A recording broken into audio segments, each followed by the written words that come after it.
I knew Yu-Ting 30 years ago. 30 years ago, we were at Stanford, and he had flowing hair. It was cool. People wanted to party with him. And today, I'm honored to recognize him for winning the Science and Engineering Innovation Award. I'm going to say a few things about Yu-Ting. So Yu-Ting has been with Microsoft for 22 years. 22 years. 22 years. And during this time, I'd say that he has made a number of contributions. A few notable ones are, number one, he, in fact, he was the founding father of the Microsoft Cognitive, the progress in terms of applications. And then he went on to now lead the computer vision group, which is an area where we're seeing explosive innovations. There are a number of, just read through, his description and read through Donna's. You can just see a well-recognized and well-deserving Innovations Awards winners. So let me pass this to Yu-Ting to say a few words.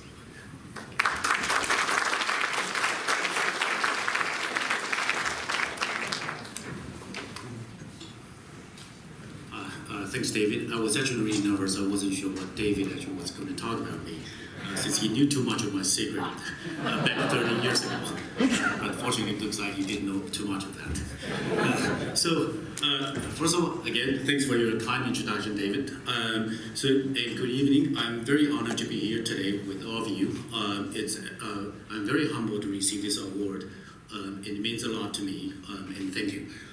So many people have helped me really shape who I am today in many different ways over the years. And obviously I will start with my parents and my wife for their unconditional support over the years. And my son, who brings joys and troubles to me, and of course competing with me on who knows more about Star Wars these days. And Dr. Harrison, my former manager at Microsoft, who is a mentor, a friend, and most importantly, a leader I truly respect and aspire to be, really who believes in me and actually gave me all the opportunities I could and helped with me for my career at Microsoft. And a lot of professors over the years at National Tsinghua University in Hsinchu and Academia Sinica, Stanford and MIT, for their encouragement and support for a student or a kid who actually didn't show up in classes, wander around all the time, and we didn't even care about getting any good grades. And that actually meant a lot to me over the years.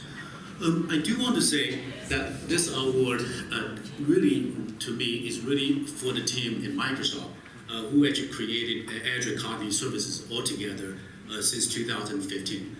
This is really a teamwork, it's really not me. So I'm over here to represent them for this award. So that's one of these opportunities to thank for all the members that I had back in 2015 who created this thing together with me. So I was actually asked to share just some insights and some experience, it's kind of my farm experience, and hopefully that it will be helpful or useful for some people over here. So I would just want to share kind of how we actually created Azure Cognitive Services. In 2015, we had a very simple idea. We wanted to take some of the AI technologies that we have developed over the years in Microsoft Research, and we wanted to offer that to the world and bring them to Microsoft Azure Cloud so that developers around the world who don't know anything about AI or who actually, that can actually very easily to bring the AI capabilities to their applications without being an AI expert. That's actually basically how we started. And we really aim to democratize AI. He was actually born in Oxford, and he actually passed away in Cambridge, so that was actually equal. So that's actually how this project was started. And we actually, back then when we actually started, I started with a member of 5 person, and was onto with various AI algorithms and that actually have delivered at Microsoft over the years that I was actually mentioned earlier. And then really, it was really about, we were naive. And we were actually very eager. We actually wanted to disrupt the market. We wanted to create a new category of services for the cloud. And this is how we started. There were actually a lot of doubts, internally and externally. Ranging from, is this even making sense at all? Is AI ready? Do we really know what people want? Do people even know what they want? and even about, do you researchers actually know how to actually deliver products? Or do you even know what does customer service mean? What does lifestyle mean? So there's lots of doubt. But we were actually just brave enough. We just went ahead and we do it. And fast forward, over 3 years now, is 2018. Project Oxford has become Azure Cognitive Services, and it actually serves as a differentiator for our Azure cloud. And it's actually the primary AI services for developers worldwide.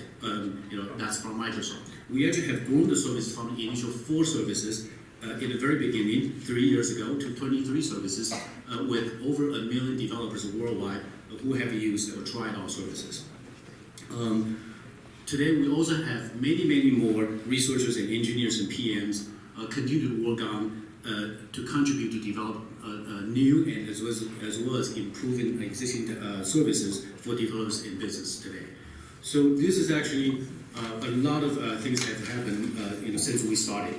So a lot of learnings, obviously we learned a lot of lessons, good and bad, and I do want to actually take this opportunity to share a couple of things that we have learned over this journey. The first is actually be brave to explore. Back then we weren't sure what AI could do, like I mentioned earlier, and what would be the right business model, and we just wanted to create something new, and we believed that something new is going to be a big thing, in a few years. And of course, we didn't know what that X years, really what is that X, but we knew it's coming, and we actually didn't want to wait. We actually didn't want to wait because we didn't want our competitors to go ahead of us, and we actually didn't want to wait because we actually want to be the first to try and then to figure out what's in it.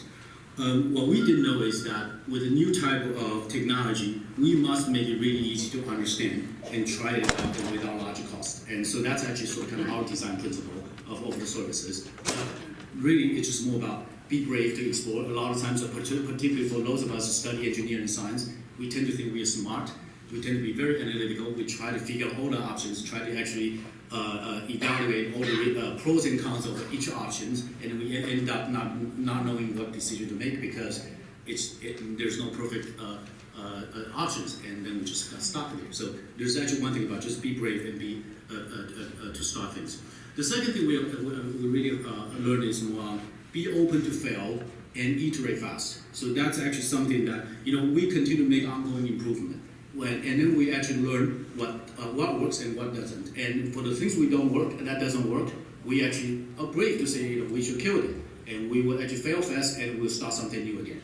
And that's actually something that also help sort of us to kind of move along the way, that we continue to iterate, continue to explore new ideas, and then continue to actually evolve our business.